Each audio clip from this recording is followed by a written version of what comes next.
तो दोस्तों, thank you very much. जैसा कि आप जानते हैं, सुभाष जी आज हमारे साथ हैं। और सुभाष जी फिलहाल मेरी टीम के सबसे तेज, अ, सबसे अच्छा सेल इनका जा रहा है। और बहुत कम समय में 4 सालों में इन्होंने -2 कर लिया। मुझे करीब करीब 5 साल लग गए थे। ठीक है, तो मेरा रिकॉर्ड तोड़ा है। और ये मैं सिर्फ सुभाष जी को नहीं बोलना चाहूंगा, टीम अमृत कलश में बहुत सारे चैंपियंस हैं जिनकी वजह से ये सब हो पा रहा है। तो पूरी टीम अमृत कलश को बधाई देना चाहता हूँ, क्योंकि ये अकेले का काम ही नहीं है। ठीक है ना, आप अकेले यहाँ पे बहुत बड़ा कुछ नहीं कर सकते। टीम वर्क से आप कुछ भी कर सकते हैं। तो उसका जीता जागता उदाहरण है। लेकिन ऐसी टीम क्यों बनी, ऐसी टीम कैसे बनी, टीम के साथ क्या कर रहे हैं, उन चीजों पे थोड़ी आज डीप ड्राइव करेंगे हम लोग, ताकि आपको कुछ सीखने को मिले और आपको रियलाइज हो कि गलतियां कहाँ कहाँ हो रही हैं। जिस लेवल पे आज टीम अमृत कलश है, मुझे ऐसा लगता है, और मैं भगवान से प्रार्थना भी करता हूँ कि आने वाले टाइम में टीम अमृत कलश अभी तो सिर्फ मेरी टीम में जानी जाती है, मिरेकल टीम में जानी जाती है। लेकिन एक दिन आएगा कि वर्ल्ड इनएजिक में, इनएजिक वर्ल्ड वाइड एक टीम अमृत कलश का बड़ा नाम होने वाला है। तो टीम अमृत कलश के सभी चैंपियंस का बहुत बहुत धन्यवाद। और आप लोग जो काम कर रहे हैं इसको कंटिन्यू रखिए। भगवान आप पे कृपा बनाए रखे। और कृपा तो मैं चाहता हूँ सब पे बने, बट टीम अमृत कलश जो कर रही है फिलहाल, उनके लिए बहुत बहुत बधाइयाँ। Thank you very much. आ, सुभाष जी, मैं चाहता हूँ कि थोड़ा सा आप शॉर्ट में अपनी जर्नी बताएं, क्योंकि मेरे पास सवाल बहुत हैं। और सारे सवालों का जवाब आप शॉर्ट शॉर्ट में देंगे तो ही कंप्लीट हो पाएगा, नहीं तो हो सकता है कल भी करना पड़े। ठीक है, जरूरत पड़ी ठीक तो कल भी कर लेंगे, ठीक है ना। ठीक और है सर। मेरे सवालों के अलावा लोगों के भी सवाल होंगे। तो शॉर्ट में अपना परिचय दीजिए, और उसके बाद फिर मैं अगला क्वेश्चन आपसे पूछूंगा। मेरा नाम सुभाष मंडा है और राजस्थान हनुमानगढ़ जिला में एक संगरिया तहसील है जिसका एक गांव है रतनपुरा, जिस गांव से मैं बिलोंग करता हूं। इस कैंगन में आने से पहले भी मैंने नेटवर्किंग कंपनी की हुई है, ऐसा नहीं है कि मैंने की हुई नहीं है, एक बैकग्राउंड रहा है। मगर कैंगन से पहले 5-6 साल मैं छोड़ चुका था नेटवर्किंग को, परेशान होके कि जब रिजल्ट तो आने नहीं है तो फिर इतना टाइम खराब करने का कोई मतलब नहीं बनता। और मैं ट्रेडिशनल की तरफ चला गया। जब ट्रेडिशनल में गया तो मालूम नहीं था कि इस प्रकार से कुछ नियम तो भारत सरकार भी चेंज करने वाली है, जैसे जीएसटी वगैरह लेके आई। और दूसरा ये था कि क्या कोरोना नाम की भी कोई चीज है जो दुनिया को परेशान करेगी। तो जब ट्रेडिशनल में गए, इन्वेस्टमेंट किया, तो एक भारी नुकसान वहां पे हो गया। उसके बाद जब घर बैठा था, और शायद मेरी जिंदगी का सबसे बुरा दौर था उस दौर में जब मैं घर बैठा था, उसी टाइम मैंने फिर से इसका डेमोस्ट्रेशन और प्लान देखा। फिर से डेमोस्ट्रेशन और प्लान का मतलब है कि इससे पहले भी लाइफ में मेरे को किसी ने इसके बारे में थोड़ा बहुत वर्बली बताया था, और ना तो कभी डेमो दिया, ना किसी ने प्रॉपर प्लान दिया, ना प्रॉपर इस कंपनी के बारे में बताया। तो ऐसी गलतियां हम में से भी बहुत से लोग करते हैं, और उसके बाद कहते हैं कि मुझे टाइम नहीं मिला, मुझे ये नहीं मिला, वो नहीं मिला। तो वो मेरे साथ हो चुका है, और आगे बताऊंगा कि उस एक घटना ने मेरे 4 साल बर्बाद कर दिए। उसके बाद मैं डेमो देखता हूँ, डेमो देखने के बाद डिसीजन लेता हूँ कि ये डिवाइस चाहे धीरे बिके या तेज बिके, मगर निश्चित है कि ये बिकेगा। मगर सबसे बड़ा चैलेंज ये था, क्योंकि मेरे पास रुपए नहीं थे, बंदोबस्त कहाँ से किया जाए। घर पे ज्यादा इसलिए बताना नहीं चाहता था क्योंकि मुझे मालूम था अगर घर पे बताऊंगा तो मुझे रोका भी जा सकता है।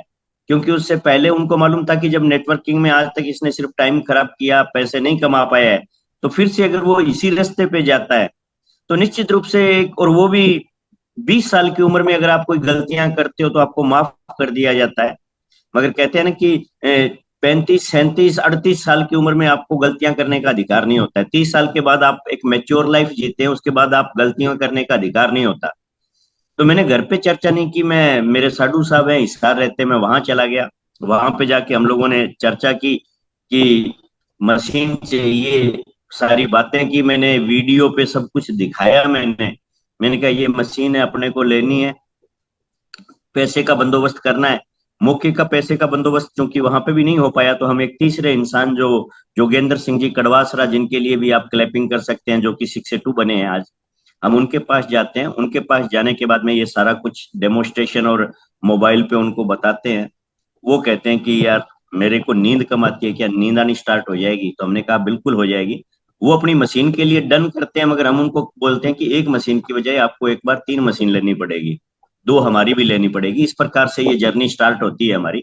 और वो 3 मशीनों के लिए फिर ऑर्डर भी लगाते हैं, वहां से हमारी स्टार्टअप हो जाती है। उसके बाद आगे से आगे, आगे से आगे, कभी धीरे कभी तेज, मगर कभी पीछे मुड़ के नहीं देखा और चलते गए दादा। शॉर्ट में यही एक जर्नी है मेरी इस बिजनेस के अंदर। अच्छा सुभाष जी, मेरा एक सवाल है कि जब मैं मेरी पहली बातचीत जब आपसे हुई थी, तो आपके पास पैसे नहीं थे। यस। मतलब आपने मुझे फोन पे ही बता दिया था कि मेरे पास बिल्कुल पैसा नहीं है, लेकिन मैं 3 मशीन लूंगा, आप आ जाओ। तो ये कौन सा विश्वास है कि पैसा एक मशीन लेने का नहीं और 3 मशीन लूंगा? और मुझे अभी पता है ये बात भी कि आपके दिमाग में उस समय जोगिंदर भाई साहब भी नहीं थे। नहीं थे। नहीं थे कि आपको जानते नहीं था मैं। कहाँ से 3 मशीन होगा वो भी आपको नहीं पता था, लेकिन आप बहुत कॉन्फिडेंटली आपने कहा था कि मैं 3 मशीन लूंगा, आप आ जाओ। तो ये कैसा विश्वास है, कैसे मतलब ये आपको लगा? कुछ चीजें ऐसी होती है सर कि जिसके अंदर की शायद उस टाइम आपसे परमात्मा खुद आपके मुंह से कुछ कहलवा रहा होता है। तो मैं ये तो नहीं कहूंगा कि मैं 100% कॉन्फिडेंस के साथ ये था, मगर शायद परमात्मा कहला रहा था। इसमें से ये तय था। 2 मशीनें पहले दिन से पक्की थी। एक मैं, और एक जो सुभाष जी और बिरडा जी जो फैमिली है। क्योंकि जिंदगी के अंदर मेरी वजह से कई नुकसान उनको झेलने पड़े थे। तो ये पहले दिन से तय था कि अगर कोई अच्छा काम मैं लाइफ में करूंगा तो मैं सुभाष जी के परिवार को, महिनपाल जी के परिवार को साथ लूंगा या नहीं की। तो इसलिए ये 2 तो फाइनल थी, तीसरा फाइनल नहीं था। मगर मुझे ये अंदेशा था कि अगर वहां पे पैसे का बंदोबस्त मुझे लग रहा था कि शायद ना हो पाए, क्योंकि 6 लाख एक बड़ी अमाउंट है। तो मुझे हो सकता है एक तीसरे साथी को भी अपने साथ लेना पड़े, और वो साथी होगा जो फाइनेंस करेगा। इसीलिए वो मैं 3 मशीनों का बोल रहा था। अभी 3 मशीनें पक्का है कि मैं लूंगा। कड़वासरा जी मेरे जहन में नहीं थे, मगर मेरे बड़े ब्रदर जो कि जोधपुर से डॉक्टर है, महावीर जी, जो कि अभी शिक्षक बने हैं, वो मेरे जहन में चल रहे थे कि मैं भाई साहब के पास जाके बोलूंगा कि आप 10 लाख रुपए का गेम है वो अपने छोटे भाई पे कर लो और आपको नीरस नहीं होना पड़ेगा। इतना मुझे यकीन है इस मशीन पे जो मैंने डेमोस्ट्रेशन देखा है। मगर उसके बाद जब जोधपुर गया तो वो एक नई स्टोरी विधाता ने तय कर रखी थी। कुछ स्टोरी हम तय करते हैं और कुछ परमात्मा तय करता है। तो वहां पे जाने के बाद में कड़वासरा जी से मुलाकात हुई। हम्म, चलो। अच्छा सुभाष भाई, मैंने ना मुझे पहले दिन जब दिखा था ये मशीन, तो मुझे महंगा नहीं लगा था।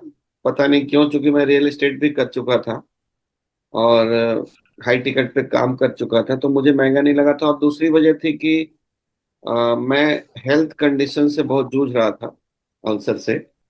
तो मुझे लगा कि यार कुछ भी हो जाए, हेल्थ ठीक हो जाए तो इससे बड़ी कोई बात नहीं हो सकती। तो मुझे महंगा बिल्कुल नहीं लगा था। लेकिन जुड़ने के बाद थोड़ा सा चिंता जरूर हुई थी कि मैं बेचूंगा किसको। भाई मेरे जानकारी में तो सिर्फ नेटवर्क मार्केटिंग करने वाले लोग हैं और बड़े लोगों से संपर्क नहीं है। लेकिन मेरी स्टोरी अलग है। आपके दिमाग में ये मशीन महंगी है ऐसा कोई सवाल आया कि नहीं आया? निश्चित रूप से आया था सर, ऐसा नहीं है कि नहीं आया। क्योंकि अगर नहीं आया होता तो मुझे ये नहीं सोचना पड़ता कि मुझे मशीन के लिए फाइनेंस कौन करेगा, कहाँ जाना पड़ेगा। हम्म। मगर मुझे जब इसको देखा, डेमोस्ट्रेशन डेमोस्ट्रेशन देखने के बाद ये क्लियर हो गया था कि दुनिया में जो अच्छी चीज होती है, वैल्यूएबल चीज होती है, वो महंगी होने के बावजूद भी बिकती है। वो चाहे जमीन हो, चाहे सोना हो, कुछ भी ले लीजिए, चीजें महंगी है। कौन से आसपास के प्लॉट कौन से सस्ते हो गए हैं। कभी जो 2-4 लाख रुपए में मिल जाया करते थे, उनकी देखते ही देखते कीमत 50 लाख, 60 लाख, 70 लाख भी हो गई और लोग ले रहे हैं। उसी प्रकार से गोल्ड था, वो दो दो 4 हजार, 5 हजार, 10 हजार रुपए जो हुआ करता था 10 ग्राम की कीमत, वो बहुत महंगा हो चला, मगर लोगों ने लिया। यानी कि जिस चीज की वैल्यू है लोग लेंगे। हाँ, एक था कि चाहे धीरे लें या तेज लें, वो एक कंसेप्ट हो सकता है, मगर 100% ये पक्का है कि लोग लेंगे। दूसरा, पहले दिन से एक था कि शायद जिस तरीके से मैं मोटिवेट हूं, तो मेरे मोटिवेट होने के अंदर एक मशीन और दूसरा पार्ट था बिजनेस प्लान। तो ये भी थोड़ा थोड़ा समझ में था कि बिजनेस प्लान के साथ में ये मशीन उतनी महंगी नहीं रह जाती। केवल पानी पीने के दृष्टिकोण से 100 में से ज्यादा नहीं तो 95, परसेंट लोगों को ये महंगी लगने वाली है, इस चीज को देखने के बाद मेरे को महसूस हो गया था 95% लोगों को ये महंगी लगने वाली है। मगर अगर बिजनेस प्लान साथ में दिया जाए तो ये उतनी महंगी नहीं लगेगी। उसके बाद अपने आप एक जो साइकोलॉजी काम करती है कि अच्छी चीजों के अंदर आप और हम लोग जाते हैं। अगर आज हमारे को कार की एजेंसी लेने का मौका मिले और जिसमें पैसे ना लगे, बस इतना ही है, क्योंकि वो पेमेंट हम लोग नहीं कर पाएंगे, करोड़ों में होती है। तो चीजें तो बहुत महंगी है, मगर हमें से कौन इनकार करना पसंद करेगा? यार 20 लाख की कार है, कौन लेके जाएगा अपने से? हम तुरंत ले लेंगे। हम्म। हम्म। चलो। तो अच्छा, एक बात, मेरी आपकी जो बातचीत होती है उसमें से कुछ सवाल मैंने निकाले हैं, क्योंकि अभी मेरी टीम में भी और ऑल इंडिया में भी बहुत सारे लोग सेमिनार्स पे सेमिनार्स किए जा रहे हैं। मतलब हर महीने नए लोगों का सेमिनार लोग कर रहे हैं। काफी सारी टीम ओकिनावा भी यहाँ बैठी है, प्रेमपाल जी कर रहे हैं, कश्मीर जी कर रहे हैं, सब लोग कर रहे हैं। बट आपने मुझे एक नया दृष्टिकोण दिया, जो मैंने सीखा है और अब उसको इम्प्लीमेंट भी करने की सोच रहा हूँ बाकी अदर टीम पे। आपने बोला कि दादा ये सेमिनार का प्रोडक्ट नहीं है, ये अपने लीडर्स के साथ आप ट्रेनिंग करो, उससे ज्यादा काम हो जाएगा। और आपने वही किया भी, जो आपको अच्छा लगा। मैंने कभी रोका नहीं, क्योंकि मेरी एक आदत है कि मुझे लगता है कि मेरे से होशियार आदमी टीम में है, तो उसकी बात को काटना नहीं है, एक बार एक्सपेरिमेंट करते हैं। और वो एक्सपेरिमेंट आपका बहुत सफल रहा। आपने सेमिनार ना करके आप आरटीपीज में लोगों को लेके जाते रहे, सिर्फ जुड़े हुए लोगों पे आपने काम किया, नए लोगों पे आपने ज्यादा काम नहीं किया। ये मुझे दिखता है कि सिर्फ जुड़े हुए लोगों के साथ संबंध बनाओ, उनको ट्रेन करो, उनको माहौल में लाओ, उसी से आपका काम बढ़ा है। तो ये क्या मैसेज आप देना चाहेंगे लोगों को कि भाई सेमिनार करो कि ये वाला करो, क्यों और कैसे? मैं सब जैसे साथी जानते कि मैं सेमिनार का कभी विरोधी नहीं रहा हूं। मगर यहाँ पे इस मामले में क्या है कि सेमिनार है वो थोड़ा सा समझने की जरूरत है कि सेमिनार अप्लाई हमें कहाँ करना है। कि जब मेरे को आज भी याद है, मेरे को सिर्फ 2 महीने हुए थे, तो मेरे यहाँ पे जो दूसरे कोई ग्रुप आए हुए थे, क्रॉस लेग के ग्रुप, कैंगन के ही, उन्होंने मेरे से 70 किलोमीटर 80 किलोमीटर एक सिटी पड़ती है सिरसा, वहां पे करीब 700 लोगों का प्रोग्राम किया था। और मुझे आज भी याद है कि उसने जब मेरे को बोला था कि आप भी प्रोग्राम में आ जाओ, मैंने कहा भी मैं तो डिसीजन ले चुका हूँ। तो उसके बाद मैंने उनसे जब पर्सनली बात हुई थी तो मैंने बोला था कि ये जो इतना बड़ा प्रोग्राम किया है, मुझे कहीं ना कहीं लगता है कि ये प्रोग्राम आपके काम आने वाला नहीं है। हाँ, लोगों को ठीक है, जागरूकता मिलेगी, फ्यूचर में ये लोग हो सकता है कई लोगों के काम आ जाए जो यहाँ से निकल के जाएंगे साल 2 साल बाद में, ये लोगों के काम आ सकते हैं, मगर मौके के आपके काम ज्यादा ये आने वाले नहीं है। तो यानी कि ये जो सोच थी ये शुरू से ही थी, जब मात्र 2 महीने हुए थे तभी से। आपसे जब मेरी अक्सर चर्चा हुआ करती थी तब भी मेरा यही था कि चूंकि ये कोई 5,000 या 10,000 का प्रोडक्ट नहीं है, कि जहां पे कि आज तक आप और हमने जितनी एमएलएम की बुक्स पढ़ी है या जो कुछ भी सुना है, ऑडियो सुना है अलग अलग रीडर्स का, तो वहां पे एक क्राइटेरिया है कि 2,000 5,000 10,000 15,000 एक मोटिवेशन काम करता है सेमिनार का। 5,000 10,000 रुपए पॉकेट से तुरंत बंदा दे देता है, मगर 3 लाख रुपए सच में यहाँ पे हम लोग जो 450 लोग बैठे हैं, एक बार सोच के देखें, हम में से कितने लोगों के पॉकेट में उस दिन 2.25 लाख रुपए थे। तो इसका मतलब वो आने के बाद वैसे भी उन लोगों के पास जाने वाला है जैसे मैं गया था, कि रुपए लेके आए कहीं से इस प्रोडक्ट को लेने के लिए। और जब वो 5 लोगों के पास जाएगा रुपए का बंदोबस्त करने के लिए, इधर उधर से करेगा, कुछ उधार पकड़ेगा, जैसे भी करेगा, उस टाइम उसको वैसे ही राय चंद मिलने वाले हैं, राय देने वाले लोग मिलने वाले हैं, जो हम नेटवर्किंग में कहा करते थे कि उनसे बच के रहिए। मगर यहाँ तो पैसा पकड़ने के लिए जाना पड़ेगा उनको, उन लोगों के पास। तो जो हम 24 से 48 घंटे का एक फार्मूला बोलते थे कि फॉलोअप होना चाहिए, वो फॉलोअप उतना कारगर यहाँ पे नहीं हो सकता, क्योंकि बंदे के पास रियल में पैसा नहीं होता। इस बात को स्वीकार करना पड़ेगा। हम में से कितने लोग हैं जिन्होंने करोड़पतियों को मशीन बेची है? हमारी आज भी मशीन, मेरा ये मानना है कि अगर मेरी 1,000 में से 900 मशीनें आम लोगों में गई है करोड़पतियों के बजाय, तो इसका मतलब बाकियों का रेशियो भी यही रहा होगा। मुझे मालूम नहीं है, मगर रहा होगा, क्योंकि सैंपल साइज 1,000 में जो आया है, तो इसका मतलब मोटे तौर पे सभी का यही रहा होगा। तो इसका मतलब जो आम लोगों के पास जब मशीन हमारी जाती है, तो उस कंडीशन के अंदर उनके पास पैसे की प्रॉब्लम आती है। अब यहाँ पे सबसे बड़ी चीज क्या है, यहाँ पे जिन लोगों को हम साथ लेके आ चुके हैं पहले से, उनका अगर हम माइंड सेट मजबूत करें, तो वो माइंड सेट ज्यादा काम करेगा बनिस्पत की जाके सीधे सेमिनार में किसी को बिठाया है। हम लोग जब सेमिनार में लेके जाते थे तो पहले ये सर चर्चा किया करते थे कि क्या डेमो और प्लान इसको हो चुका है जिसको सेमिनार में लेके जा रहे हो। अगर डेमो प्लान नहीं हुआ है तो मुझको मत लेके जाओ वहां पे, क्योंकि कम से कम जाने वाले को ये क्लियरिटी तो है भी मैं जा क्यों रहा हूँ 100%। मिनिमम से मिनिमम रिक्वायरमेंट भी ये होनी चाहिए कि डेमो प्लान दोनों चीज, एक नहीं दोनों चीज हो चुकी है, उसको लेके जाओ।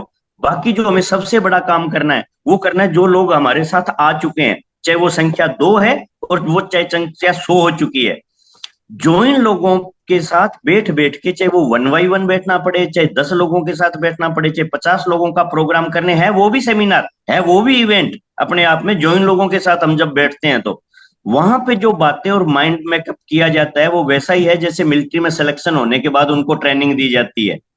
वो ज्यादा कारगर है, मुझे ऐसा लगा हमेशा से ही। हम्म। और वो आपका, आज मुझे भी वो बात समझ में आने लगी है कि सेमिनार की बजाय अगर हम जुड़े हुए लोगों के साथ बार बार बैठें, उनका माइंडसेट करें और उनके साथ रिलेशन बिल्ड करें, तो ज्यादा बढ़िया काम हो सकता है। तो इस पे सभी लोगों को मेरी एक सलाह है कि इस पे आप लोग भी फोकस कीजिए, जो सुभाष पंडा जी ने किया है, जो आप लोगों को शायद दिख नहीं रहा होगा। मैंने दिखाने की कोशिश की है, क्योंकि मैं अपलाइन हूँ, सीनियर हूँ इनका, तो ऊपर से मेरी चर्चा भी होती रहती है और दिख भी रहा है कि वो क्या कर रहे हैं अलग बाकी टीम से। मुझे देखने का सौभाग्य भगवान ने दिया है, तो वो मैं चाह रहा था कि आप तक भी ये पॉइंट ऑफ व्यू पहुंचाऊं। अच्छा, सुभाष जी, एक बात और देखी मैंने आपके आपके इस जर्नी में कि शुरू से करीब करीब 6 से 2 के बाद भी, 6 से 2 जाने के बाद भी, अभी तो -2 हो गया आपका, मैं देखता हूँ कि फोरे पे लोग सेमिनार करना शुरू कर देते हैं या खुद की ट्रेनिंग शुरू कर देते हैं। 6 पे खुद ट्रेनर बन जाते हैं। ठीक है, लेकिन आपने क्रॉस टीम में, जब जब आपको पता लगा कि क्रॉस टीम में कोई आरटीपी हो रही है, तो उनकी आरटीपी में आप लोगों को ले लेके गए।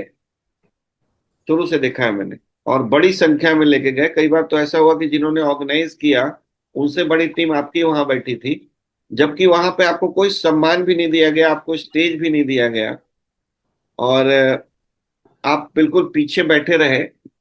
और बैठ बैठ के आज उस स्थिति में पहुंच गए आप कि वही अब आरटीपी जो हो रही है, तो वो लोग आपको एज अ गेस्ट स्पीकर अब बुला रहे हैं। शुरू में आपको बिल्कुल मौका नहीं दिया गया और आपने मांगा भी नहीं। तो ये जो माइंडसेट है, लोगों को लगता है कि मेरे 10 लोग हैं तो मेरे को स्टेज मिलना चाहिए, मैं 50 लोग लेके बैठा हूं तो मेरे को स्टेज मिलेगा, नहीं मिलेगा तो मैं क्यों जाऊंगा। मतलब क्रॉस लाइन का मुझे लगता है कि आपने जितना लाभ उठाया है ना, उतना शायद किसी ने नहीं उठाया होगा। और ये कैसे आपका माइंडसेट हुआ, इस पे भी थोड़ा सा आप लोगों के लिए बता दीजिए, मैं तो जानता हूँ। दादा यहाँ पे एक तय करना पड़ेगा कि हम कौन सी चीज है जो शांत करने के लिए आए हैं। क्या हम लोग हैं वो हमारे जो गले में जो, मतलब यूं कह सकते हैं कि खुजली मची हुई है, उसको शांत करने के लिए आए हैं, या जो हमारा जो डिहाइड्रेट हो चुका है अकाउंट उसको शांत करने के लिए आए हैं? किस लिए आए, किस लिए थे हम लोग हैं जो, ठीक है। अगर हमें स्पीकर का इतना ही चस्का लगा हुआ है बनने का, तो फिर मेरे विचार से, अभी हम राइज टुगेदर में आए थे तो एक महिला आई थी जो बहुत शानदार एंकरिंग कर रही थी। तो हम्म। हमें नेटवर्किंग छोड़ के थोड़ा सा एंकरिंग साइड में चला जाना चाहिए। वहां पे 2-4 हजार 5 हजार रुपए दे के हमारे को, वैसे भी लोग हैं वो एंकरिंग के लिए 2 घंटे बुला लिया करेंगे, और हम लोग हैं वो जितना गला साफ करना है कर लें। यहाँ पे मैं एंकरिंग करने के लिए या मैं उस लिए नहीं आया था। मेरा मकसद क्या था?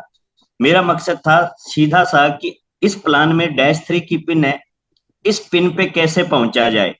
अगर वो मेरे शांत रहने से पहुंचा जा सकता है तो इससे अच्छा फिर हो क्या सकता है। 15 साल 20 साल से बोल के तो देख लिया, इस बार थोड़ा सा शांत होके भी देख लेते हैं। और यही था। दूसरा, जिन लोगों को हम लोग लेके आते हैं, ऐसा नहीं है कि किसी ग्रुप में नहीं होता, ये सभी के साथ होता है कि एक बंदे के चाव रहता है कि मैं भी बोलूं, मैं भी बोलूं, मैं भी बोलूं। ठीक है, मैं 10 लोगों की है टोटल टीम और मैं ही लेनी शुरू कर दूं, मतलब है जूम वगैरह लेनी शुरू कर दूं। मेरा इन चीजों पे कभी नहीं रहा, इसीलिए ज्यादातर जो पर्सनल जूम भी रखवाते हैं, कई बार सोचा है कि हर 7वें दिन करें, मगर वो भी 10वें दिन 12वें दिन, महीने में 3 बार हो पाती है, और उसमें भी कब हो पाती है जब आप में से कोई टाइम देता है। मैं पर्सनली आज भी कम करना पसंद करता हूँ। ऐसा नहीं है कि बोला नहीं जाता, परमात्मा की दया से अच्छा बोला जाता है, मगर उसके बावजूद भी कारण ये है कि जिन लोगों के साथ आप रात दिन बैठते हैं, आप कैसे भी हो उनके लिए हमेशा है वो मटेरियल नहीं बन पाते। उनकी नजर में ये होता है, क्योंकि जब भी आप कुछ बोलेंगे, और रात दिन जिन लोगों के साथ रहते हैं हमेशा उनको पता है कि अगला डायलॉग क्या होगा, क्या बातें करेंगे।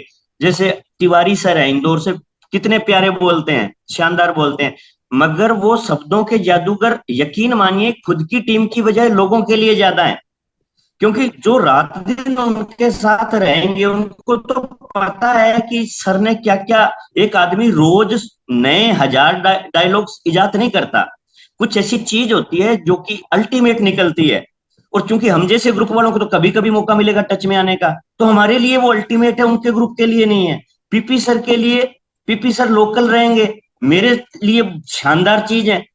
ठीक है। इसी तरीके से चाहे दिल्ली की दूसरी टीमें थी, तो मेरा मकसद सिर्फ इतना था कि मेरे साथी जाएं और कुछ अच्छी चीज सीख के आए। मैं बोलूंगा तो ये पहले से बंद हो जाएगा उनका जो दिमाग है जो, और दूसरा बोलेगा तो उनको फिर से मौका मालूम नहीं 2 महीने बाद 3 महीने बाद कब मिलेगा उनसे रूबरू होने का। तो वो उनकी हर बात को गौर से सुनेंगे, और कैंगन वही है, मशीन वही है, दुनिया वही है, बस सिर्फ फर्क किसी चीज पे है कि सही तरीके से सुन के अगर इम्प्लीमेंट कर दिया जाए, और वो अगर किसी और का सुन के इम्प्लीमेंट करने के लिए तैयार है तो फिर बीच में बाधा मैं क्यों बनूं। अक्सर हम लोग खुद ही तो बाधा बन जाते हैं अपने साथियों के बीच में। सही बात है। अच्छा सुभाष जी, एक और बहुत इम्पोर्टेंट बात जो मैं चाहता हूँ कि आपके थ्रू लोगों तक पहुंचे, कि जब कोई आपकी टीम में कोई नया व्यक्ति जुड़ता है और आपसे उनकी मुलाकात होती है, तो मैंने देखा है कि आप कुछ स्पेशल बातें करते हैं। वो स्पेशल बातें आपकी मुंह से सुनना चाहता हूँ, जैसे कि भैया 1,000 डेमो तक रुकना नहीं है। यानी पहले आप माइंड सेट करते हैं उनका, और उसमें एग्जाम्पल भी देते हैं कि नेट प्रैक्टिस वाली गिनती नहीं होगी। ये सब कुछ बातें आप करते हैं, तो वो चाहता हूँ कि अ, नए लोगों का किस तरह से माइंड सेट करते हैं, क्योंकि मैं देख रहा हूँ कि आपकी टीम में सबसे ज्यादा डेमो करने वाले लोग हैं, इसी वजह से सेल भी बड़ा हो रहा है। ठीक है। तो इस पे थोड़ा फोकस डालिए कि क्या माइंडसेट नए लोगों को देना चाहिए। कई बार हम लोगों को ना बहुत रोजी पिक्चर दिखा देते हैं कि आराम से आइए, 1 साल में डैश 3 हो जाएगा, 6 हो जाएगा, 2 साल में डैश 3 हो जाएगा।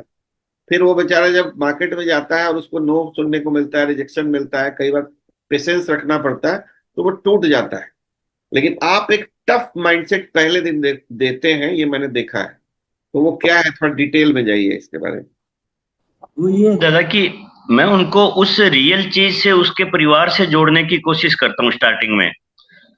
जैसे हमारे यहाँ के एग्जांपल दे दिए भी, जैसे शैलेंद्र जी आज जॉब में है, छोटा भाई जॉब में है, मेरा इंदर है जो, मुकेश जी जॉब में है, बहुत सारे जॉब वाले साथी हैं। जो जॉब वालों को मैं लेके आता हूँ कि क्या इन लोगों को कितना मिलता है भाई। आज जैसे कि जो फर्स्ट ग्रेड भी हैं अपने, आज मोटा मोटा 1 लाख रुपए मिलता है, तो इनको कितने टाइम बाद मिलता है। किसी को 10 साल हो चुका है जॉब करते हुए, किसी को 15 साल हो चुका है। तो जब हमारे समाज में जिस जॉब को सबसे अच्छा माना जाता है, उसमें 10 साल 15 साल बाद वो 1 लाख रुपए पे पहुंचे, और उनको बहुत ही शानदार काउंट किया जाता है कि यार बस बात ही क्या है, क्योंकि ये फर्स्ट ग्रेड है। वहां तक पहुंचना उनके लिए क्या इजी रहा? पहली बात कि नहीं जी, इजी तो नहीं रहा। उन्होंने लाखों लोगों के कंपटीशन में बैठे और चुनिंदा हजारों लोगों में वो सेलेक्ट होके गए, और उसके बाद भी 12-13 साल बाद 1 लाख रुपए। तो इससे सबसे पहले तो ये समझो कि 1 लाख रुपए की वैल्यू बहुत बड़ी होती है। और हम नेटवर्किंग वालों को आदत पड़ चुकी है कि हम करोड़ से नीचे बोलने के लिए तैयार नहीं है। वो एक अलग बात है कि ज्यादातर नेटवर्करों के पिछले 15 साल के अगर बैंक अकाउंट की स्टेटमेंट निकलवा ली जाए, तो 15 लाख रुपए उनको 15 सालों में नहीं आए हुए, मगर वो बात करोड़ों से नीचे करने की तैयार नहीं है। तो इसका मतलब आप और हम लोग समाज से बिल्कुल हटके बातें कर रहे हैं, जो प्रैक्टिकल बात नहीं है। तो पहले मैं उसी मुद्दे पे उनको लेके आता हूं भी, रुपया कमाना जिंदगी में क्या इतना आसान है? इसका मतलब तो आप और मेरे को काम करने की जरूरत नहीं थी, आपके पिताजी और मेरे पिताजी बोरियां भर भर के हमारे लिए डाल के जाते, मगर ऐसा तो नहीं हुआ कभी। तो यहाँ पे भी पैसा कमाना आसान तो नहीं रहने वाला, मुश्किल है। अब मुश्किल के अंदर चलते हैं कि बिजनेस के अंदर। तो बिजनेस के अंदर जाने के लिए चूंकि सपने इतने छोटे भी नहीं है कि मैं 10,000 महीना कमाऊं, 15,000 महीना कमाऊं, बड़ा कमाना चाहते हैं। तो उस बड़ा कमाने के लिए क्या हमारे पास पूंजी है? तो निश्चित है कि वो पूंजी भी नहीं है, क्योंकि वो पूंजी हमारे को कम से कम करोड़, 2 करोड़, 5 करोड़ चाहिए इन्वेस्टमेंट करने के लिए। अब हम कमाना तो वो चाहते हैं जो किसी ने मार्केट में 5 करोड़ लगा रखा है। खुद के पास लगाने के लिए मशीन का नाम सुन के ही तोते उड़े पड़े हैं कि वो मशीन का 3 लाख का बंदोबस्त कैसे हो। कमाना हमें बड़ा है, क्योंकि मार्केट में जिसने 5 करोड़ 10 करोड़ लगा रखा है वो इंसान 5 लाख महीना कमाता है। तो क्या करना पड़ेगा? अब तू उसको देख जिसने 10 करोड़ लगा रखा है, वो अपने घर वालों की शादियां भी सही तरीके से अटेंड नहीं कर पाते, वो लोग इतने बिजी रहते हैं वो लोग। और हम लोग हैं वो सेकंड बात कि 3 लाख लगाने के बाद भी टाइम देने के लिए तैयार नहीं है। तो मेरे भाई यहाँ पे हमारे पास करने और सुनने के लिए एक ही चीज है, वो है करने के लिए डेमो, सुनने के लिए ना।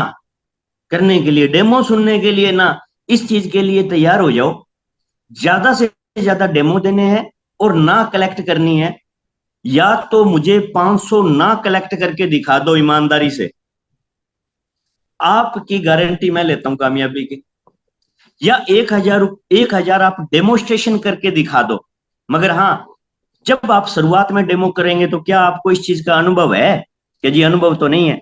तो ये सेम वैसा ही है कि जैसे क्रिकेटर हैं, वो किसी भी देश में जब जाते हैं तो आज भी सबसे पहले वहां पे नेट प्रैक्टिस किया करते हैं। और उस नेट प्रैक्टिस के रन है वो उनके काउंट नहीं होते हैं इंटरनेशनल मैचेस में, चाहे वो कुछ भी करें वहां पे। तो आप और यहाँ पे 100 डेमोस्ट्रेशन कैंगन के अंदर हमारे यहाँ नेट प्रैक्टिस बोला जाता है। उस नेट प्रैक्टिस में ज्यादातर लोगों की आज तक ज्वाइनिंग्स आई नहीं है, उनकी मशीन बिकी नहीं है। अगर आपकी बिक जाती है तो आप मेरे को फोन करोगे, क्योंकि आप वो भाग्यशाली बंदे हो जिनको नेट प्रैक्टिस में कोई रन बनाया और वो इंटरनेशनली गलती से काउंट हो गया। तो आपने 100 डेमो तक काउंट ही नहीं करना है आपकी सेल को, क्योंकि वो आती नहीं है हमारे यहाँ पे। अब आप ही एक हो सकते हैं अगर कि नहीं नहीं सर मेरी तो 10 आ जाएगी। अगर भाई 10 आ जाएगी तो पार्टी करने वाली सी बात हो जाएगी, क्योंकि आती नहीं है। अब अगर वो इंसान जब 10 20 30 40 डेमोस्ट्रेशन देता है और जब उसकी सेल रियल में नहीं आई है तो उसको अजीब नहीं लगता है, क्योंकि वो कह रहा है कि यार यही तो बताया था कि सच में नहीं आती है और ये मेरा नेट प्रैक्टिस चल रहा है इस टाइम।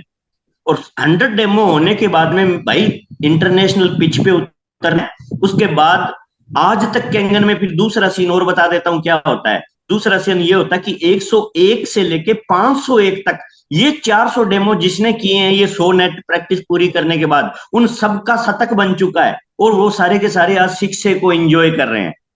तो 101 से लेके 401 में आप और हम बात करेंगे कि अब ज्वाइनिंग्स क्यों नहीं आ रही है। शुरू वाले 100 में तो ज्वाइनिंग्स आती नहीं, अगर आ गई तो बात यही करना है कि आई कैसे, तू बताना फिर मेरे को। सही बात। मतलब आप पहले ही एकदम टफ माइंडसेट बना देते हैं, नो कलेक्ट करने के, नो सुनने के लिए और डेमो करने के लिए। तो अच्छा, शुरुआत जब आपने की थी शिवाजी, तो आपका क्या माइंडसेट था कि कितना डेमो आप लोगों के लिए करते थे और कितनी देर बाद उसको बोलते थे भैया किट खरीद ले और अब अपना कर? इस तरह का क्या, अच्छा क्या माहौल बनाए कि ज्यादा से ज्यादा डेमो करने वाले आपकी टीम में हैं?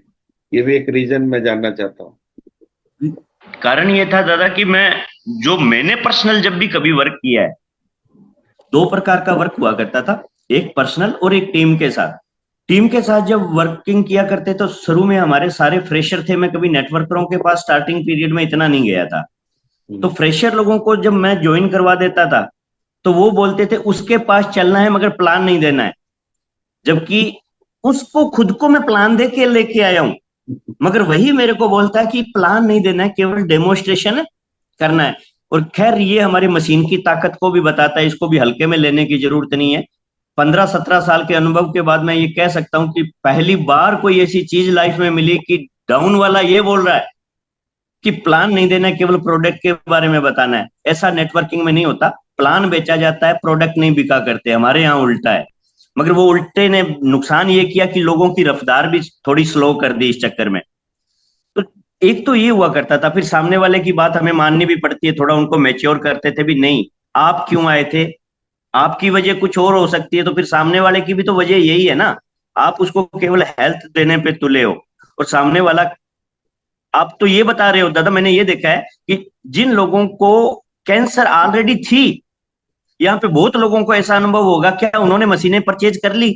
तो जिनके नहीं है उनको तो हम बता रहे हैं कि आप बच जाओगे, जिनके हैं वो भी परचेज नहीं कर पा रहे हैं और दुनिया से चले जाते हैं। तो इसका मतलब बिजनेस प्लान बहुत ज्यादा मायने रखता है।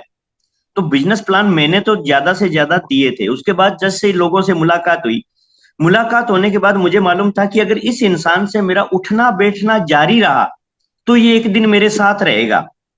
ऐसा नहीं हो कि मैं इस पे एक ऐसा दबाव बनाऊं कि ये मेरे से यूं कन्नी काटना शुरू कर दे। तो मैंने उस प्रकार का दबाव कभी नहीं बनाया। मैं जितने साथियों से मिलता था, मेरा मकसद था मिलूं ज्यादा लोगों से, प्रेशर नहीं डालता था मैं। बैठता था, घुमा फिरा के दूसरी बातें किया करता था। पहले डेमो और प्लान में दे चुका था जिन लोगों को। अब मेरा फॉलोअप करने का स्टाइल ये हुआ करता था, यहाँ पे हर किसी का अलग अलग है, जरूरी नहीं है कि आप मेरे जैसा ही करें। ठीक है, हर किसी का फॉलोअप करने का तरीका अलग होता है और वो कामयाब होता है। मगर मेरा ये था कि मैं जिन लोगों को डेमो प्लान दे चुका था, उन लोगों के साथ रह रह के मैं बैठा करता था और बातें दूसरी स्टार्ट किया करता था। मगर वहां से जब चलता था तो खत्म में जाके कैंगन पे ही किया करता था।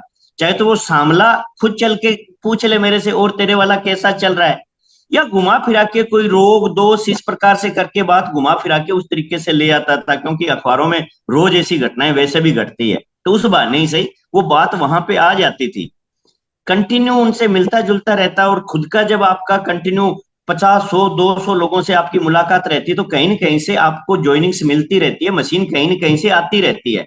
तो जहां से नहीं आ रही है उन लोगों को वो चीज नजर आती है, छुप नहीं सकती आपकी। जब भी चढ़ाई हो रही है वो छुप नहीं सकती है। तो वहां पे दिल उनका भी करता है फिर कि यार मैं भी शामिल हो जाऊं, ये कमा सकता है तो मैं भी कमा सकता हूं, ये कर सकता है तो मैं भी कर सकता हूं। मगर कब, कि जब वो आपसे निरंतर मिलता जुलता रहे, गैप नहीं बनने दिया। ऐसा नहीं हुआ कि मैं किसी को फोन कर रहा हूं सामने वाला मेरा फोन नहीं उठाए। फोन से ज्यादा हमेशा मैंने पर्सनल मिलने पे यकीन किया, चाहे वो 200 किलोमीटर है तो उस 200 किलोमीटर वाले से भी फोन से ज्यादा मैंने मिलने पे विश्वास किया है। मिलके बैठ के बातें किया करते थे, उस बातों में फिर से कैंगन की बात आ जाती थी। तो फिर बातों बातों में मैं कहता था कि यार लेट तो हो रहा है, क्योंकि मुझे मालूम है चारों तरफ क्या रुझान है आज की तारीख में। जब चीज अच्छी है तो चीज तो सेल होनी है, तो तू कहीं ना कहीं लेट तो हो रहा है। इजी तरीके से फॉलोअप किया करता था मैं, प्रेशर वाला फॉलोअप नहीं किया मैंने कभी।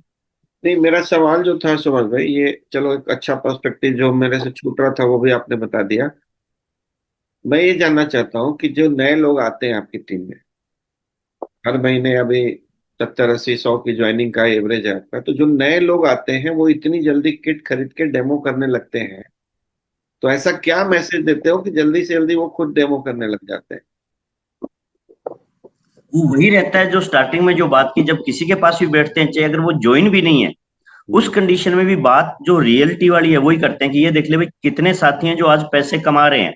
अगर ये लोग इनिशियल इन्वेस्टमेंट नहीं करते, अगर बिजनेस है तो सिर्फ वो 2.5 3 लाख तक ही सीमित नहीं रहेगा, तेरे कुछ 50 60 हजार रुपए और तैयार कर, ताकि इस पे भी खर्चा करना पड़ेगा।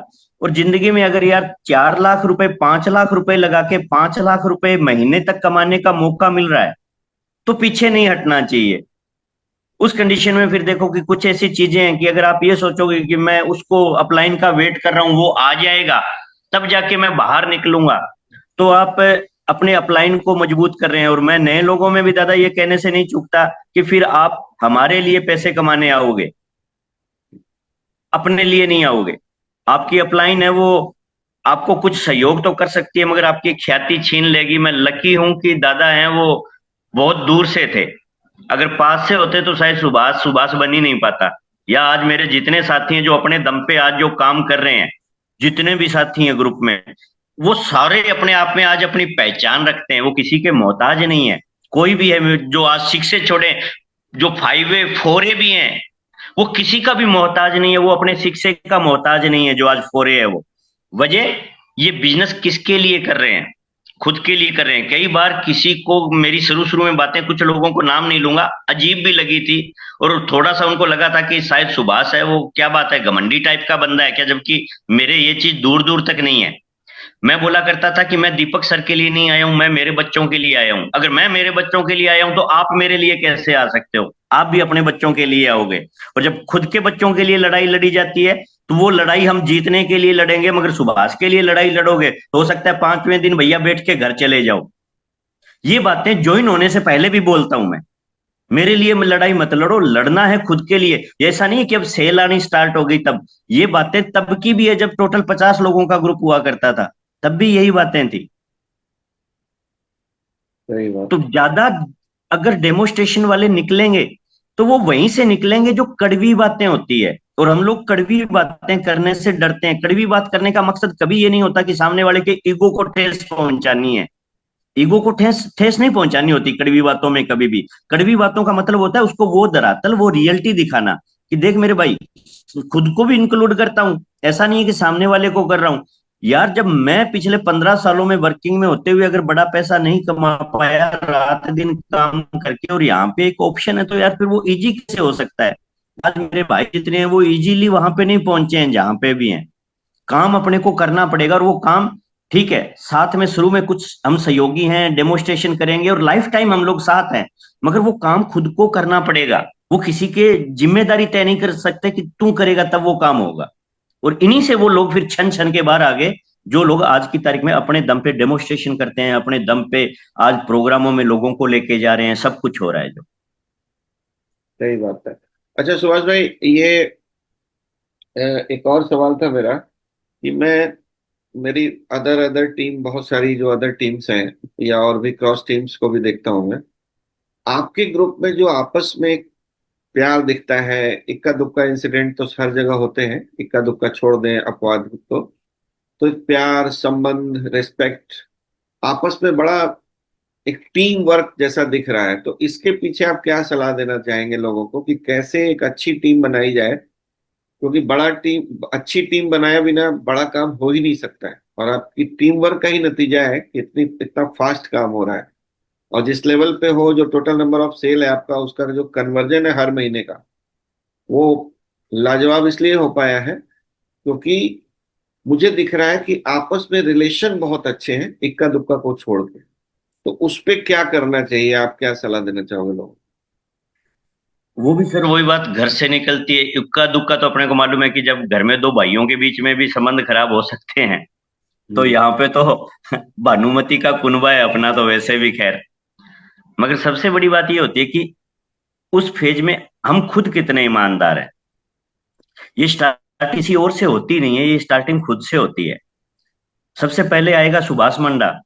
अब सुभाष मंडा खुद अपने आप से कितना ईमानदार है, कितना अपने साथियों के प्रति ईमानदार है। अगर वो मैं ईमानदार हूं तो वो चीजें हैं वो कहीं ना कहीं पास आउट होगी, और मेरी कथनी और करनी में फर्क है तो वो भी लोगों के बीच जाएगा। कभी भी जिंदगी में पैसे को लेके आज तक जो मेरा माइंडसेट पहले दिन से ही बना हुआ है कि मुझे मालूम है कि अथाह पैसा ये बिजनेस देगा मुझे। तो छोटे पैसे के लिए मैं कभी भी खुद मेरे लेवल पे, क्योंकि स्टार्टिंग मेरे से हो रही है, तो मैं मेरे लेवल पे कभी भी मतभेद बनने नहीं दूंगा, कभी भी। और ज्यादातर लोगों के अंदर जो क्लेश आज तक हुए हैं वो पैसे को लेके ही हुए हैं, जबकि ये समंदर है। थोड़ा सा वेट कर लें हम लोग, बस थोड़ा सा वेट करने की जरूरत है। छोटे वाली जो शुरू वाली जो चवन्नी अठन्नी के चक्कर में हम लोग हैं, वो करोड़ों जो आ सकते थे, वहां से हम लोग हैं वो कई बार है वो भटक जाते हैं। तो वहां से एक तो माइंड सेट ये था कि यहाँ भटकना नहीं है, क्योंकि बहुत बड़े के लिए आए हैं तो फिर छोटे के लिए क्यों लड़ना। सेकंड जो चीज रही, अगर हम खुद ईमानदार हैं तो हम एक ईमानदार राय रखेंगे, चाहे सामने वाले को पसंद आए नहीं आए, दोनों ही चीजें होती है उसके अंदर है जो। तो मैंने अपनी जिंदगी में जो रखा, मैंने कहा तुम या तो मेरे पे उंगली उठा, क्या मैं ऐसा नहीं करता कि हाँ करते हो, करते हो तो फिर मैं आपसे ऐसी आशा क्यों ना करूं। मैं खुद बेईमान हूं तो निश्चित है कि आपको भी हक है बेईमान बनने का। अगर मैं बेईमानी नहीं कर रहा हूं, आपको दिखाई देता है, तो फिर आप क्यों कर रहे हो ऐसा। ज्यादातर लोगों को समझ में आ जाती है, इक्का दुक्के ऐसे होते हैं जिनके समझ में नहीं आनी। नहीं आनी तो भाई नहीं आनी, फिर जिंदगी तेरी है, क्या किया जा सकता है। घर में भी नहीं बदला जा सकता, माँ बाप से अच्छा दुनिया में कोई नहीं सोच सकता, मगर औलाद के कुछ ऐसी भी होती है जो माँ बाप की भी तो नहीं सुनती। तो यहाँ पे भी नहीं सुनेगी, कोई बात नहीं। हाँ, अमृत कलश के अंदर परमात्मा का ये शायद आशीर्वाद रहा कि ऐसे केस 4-5 ही हैं मात्र 1000 लोगों की टीम में, तो वो जीरो के बराबर है। तो अच्छा ये है कि जो ईमानदारी से हम लोग राय देते हैं वहीं से शुरू हो जाता है। उसके बाद आप देख पा रहे हैं कि स्टार्टिंग में जब हम छोटे होते हैं, मटकी में पानी कम होता है तो छलकता ज्यादा है। जैसे जैसे गहराई आती है वैसे वैसे नेचर भी बदल जाते हैं लोगों के। ठीक है, आज इसी अमृत कलश के अंदर आप देखें कि लोग एक दूसरे की जाके मीटिंगें कर रहे हैं। ऐसा नहीं है कि हमने वो टाइम नहीं देखा है दादा, हमने भी, मेरी ज्यादातर शुरू के जो पंचायतियां होती थी वो इस बात को लेके होती थी, वो मेरा बंदा था उसने ऐसा कर लिया, मेरा बंदा था उसने वैसा कर दिया। आज ये हो रहा है कि आज एक दूसरे के पार्टिसिपेट कर रहे हैं। अभी जैसे कि मुकेश जी जाखड़ है, वो अजय जी के ग्रुप में मीटिंगें दे के आए, इंद्र जी मंडा पंचकुला जाके मीटिंगें दे के आए, जबकि वो उनका ग्रुप नहीं था। शैलेंद्र जी से है वो वहाँ हरियाणा के अंदर अभी मीटिंगें मांगी जा रही है। पीछे भूपेंद्र जी ने मीटिंग दी थी यहाँ पे अपने क्रॉस लेक के अंदर दी थी। कहने का मतलब जैसे जैसे टाइम बीतता है गहराई भी आती जाती है। स्टार्टिंग में ही हमने कुछ मुद्दों को इतना नहीं बढ़ा देना चाहिए। शुरू में गलतियां होती है, हर जगह होती है, हर लेवल पे होती है, मगर धीरे धीरे जैसे जैसे मेच्योरिटी आती जाती है तब पता चल जाता है यार कि क्या एक दो सेल के लिए हम लोगों ने जो लड़ाइयां की थी बेवजह आपस में, उन लोगों ने किया क्या। दरअसल उन्हीं लोगों को जिसके लिए लड़ाइयां की थी, उन्हीं लोगों ने उनका खून पिया बाद में जाके, जबरदस्त वाला। तो उनके दिमाग में ये आया कि हे भगवान, वो जो मैं गलती की थी वो आज सजा भुगत रहा हूं अब तक। क्योंकि जब भी आप गलती करते हो, अनैतिक काम करते हो, तो उस पार्टी को भी आप अनजाने में अपने साथ शामिल कर लेते हो। मेरे से तो छुपाओगे, इस बात को यूं समझे कि मान लीजिए कि मेरी डाउन में कोई केस हो रहा है तो मेरे से तो वो बात छुपाई जाएगी, मगर उस पार्टी को तो वो बंदा शामिल करेगा ना कि देख यार तेरे को ये बातें बोलनी है, क्योंकि ये मुद्दा तो बनेगा, उसको पता है मुद्दा तो बनना ही है, किसी का उठा रहा हूं मैं तो। अब उस पार्टी को उसने अनजाने में ही पहले दिन जब उसने बिजनेस शुरू नहीं किया उस दिन ही अनैतिकता का पाठ पढ़ा दिया। उस पार्टी के लिए तो चलो यार 2 दिन का था, मैटर क्लोज हो गया, क्योंकि यार अपने साथ ज्वाइन नहीं किया, वहां फलानी जगह ज्वाइन कर गया। मगर जिसको अनैतिक पाठ पढ़ा के पहले दिन ही दिमाग में डाल दिया, अब तैयार हो जाओ, वो खून आपका पिएगा, या तो वो काम छोड़ेगा, और जब तक इसमें रहेगा चाहे वो -3 भी क्यों ना बन जाए, वो बख्शने वाला नहीं है, क्योंकि उसकी स्टार्टिंग है वो बड़ी गलत तरीके से हुई है। और ये जिंदगी में जिस जिसने भी किया है मेरी बात से सहमत होंगे, अंदर ही अंदर बोलने की जरूरत नहीं है, हम 500 लोग बैठे हैं, ऐसा हुआ जरूर होगा सबके साथ, क्योंकि गलती से हमने गलत काम शुरू किया था। और गलत काम जब खुद नहीं सिखाया, मैं अगर मेरे बेटे को आज रूम में बोल के ये बोलूं कि यार भाई साहब है ना वो यूं है, ये है, वो है, और मैं भी, तो मेरी माँ तो ये चाहती है ना हम दोनों भाई जीवन भर साथ रहें। तो मैंने जिनको पैदा किया अगर वो सुनेंगे रूम में बैठ के कि मेरा भाई खराब है, तो वो अच्छे कहां से बन जाएंगे फ्यूचर में। मेरे देखते ही देखते वो दोनों भी लड़ेंगे फ्यूचर में। तो वही चीज हमारे परिवार से, ये बिजनेस अलग नहीं है, हम लोग बिजनेस को अलग कर देते हैं। अगर परिवार यहाँ पे बसा हुआ है तो बिजनेस सेम वही है, परिवार ही है। अमृत कलश क्या है, ये मेरा परिवार है। परिवार समझ के जब राय दूंगा तो मैं गलत दे ही नहीं सकता। तो वही चीज है सर यहाँ पे भी। सही बात है। एक और सुभाष भाई, आपका एक बड़ा अच्छा मुझे लगता है एक डायलॉग आपका, जिसको आप बड़ा विस्तार में स्टेज से भी बोलते हो और कभी कभी पर्सनली भी, मैं आपको सिर्फ याद करवा रहा हूँ, वो बड़ा काम का है। कि आप बोलते हो कि आप अपने अपलाइन का के साथ जैसा व्यवहार करोगे वैसे ही 5 आपको भगवान देगा।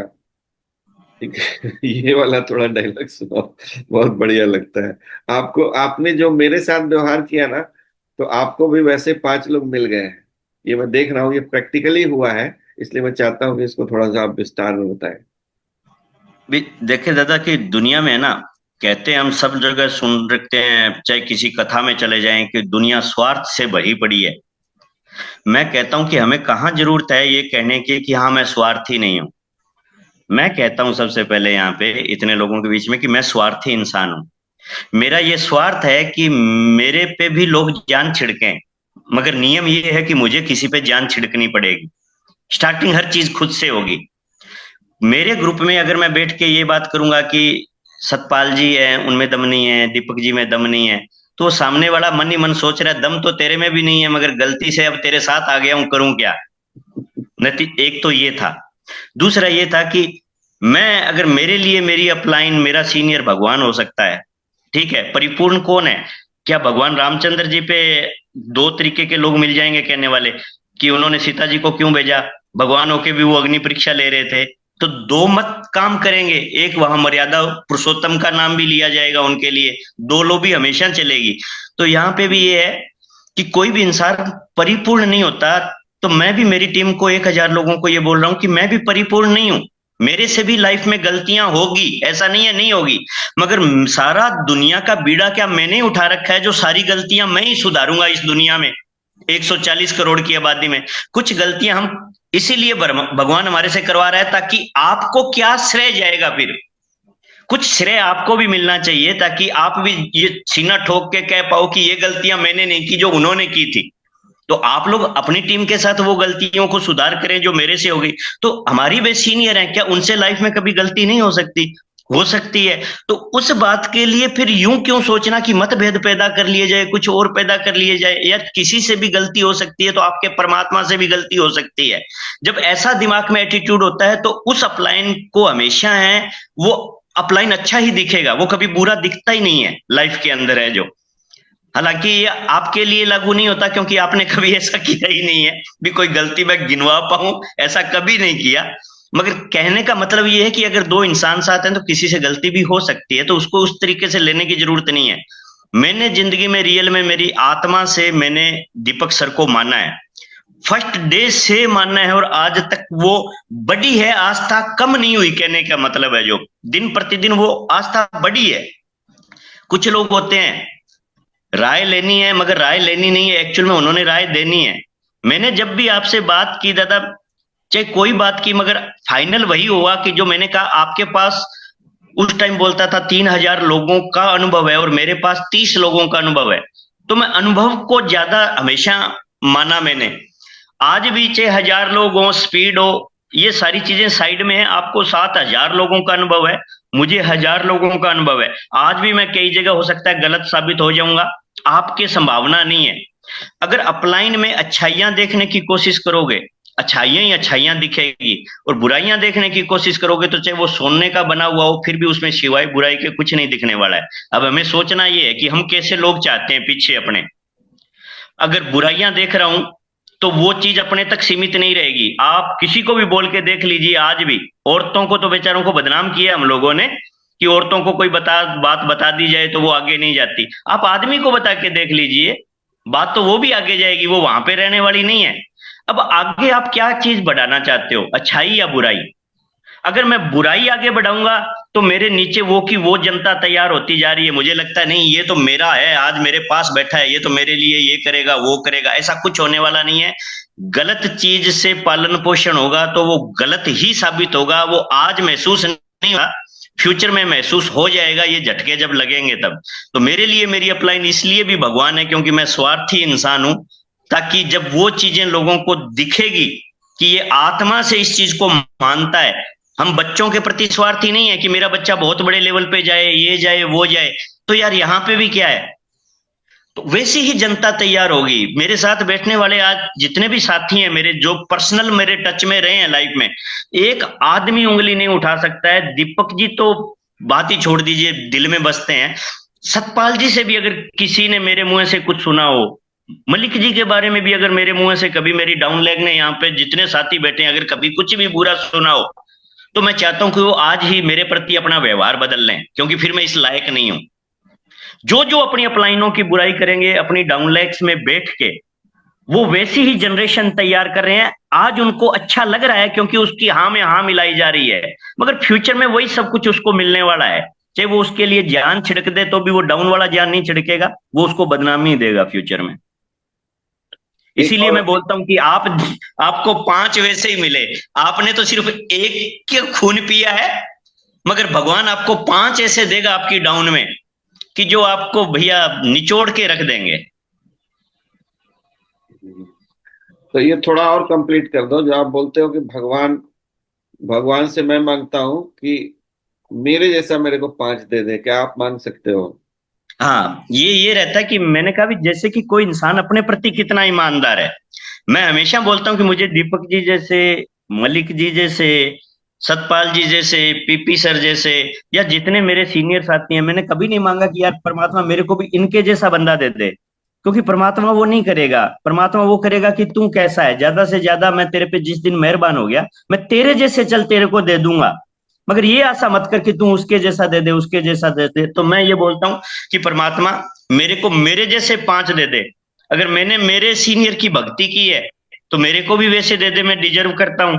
और अगर मैंने मेरे सीनियर का खून पिया है तो मेरे को भी फिर एक नहीं 5 दे, ताकि मेरे को वो पल पल एहसास होता रहे कि यार मैंने कितना दुख पहुंचाया था मेरे सीनियर को।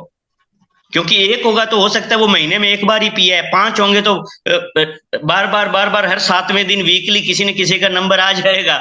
तो मेरे को हर पल एहसास रहेगा कि यार मैंने कितना दुख दिया था मेरे सीनियर को। तो वैसे 5 मिलने चाहिए। तो अगर मैंने आप सबके प्रति जिंदगी में अच्छा सोचा, तो परमात्मा ने मेरे को खून बढ़ाने वाले दिए, पीने वाले नहीं दिए दादा। सही बात है। तो थोड़ा सा और कंप्लीट करो आप, जो है ना, आप फ्लो में रहते हो, कई चीजें भूल जाते हो। थोड़ा और कंप्लीट करो इसको, कि क्या आप भगवान से मांग सकते हो कि मेरे जैसा पांच दे दे? वो यही है कि जिसकी आत्मा में दम होगा वही मांग पाएगा। कि क्या आप परमात्मा से ये मांगने की हिम्मत रखते हो कि हे परमात्मा मेरे को मेरे जैसे 5 दे दे?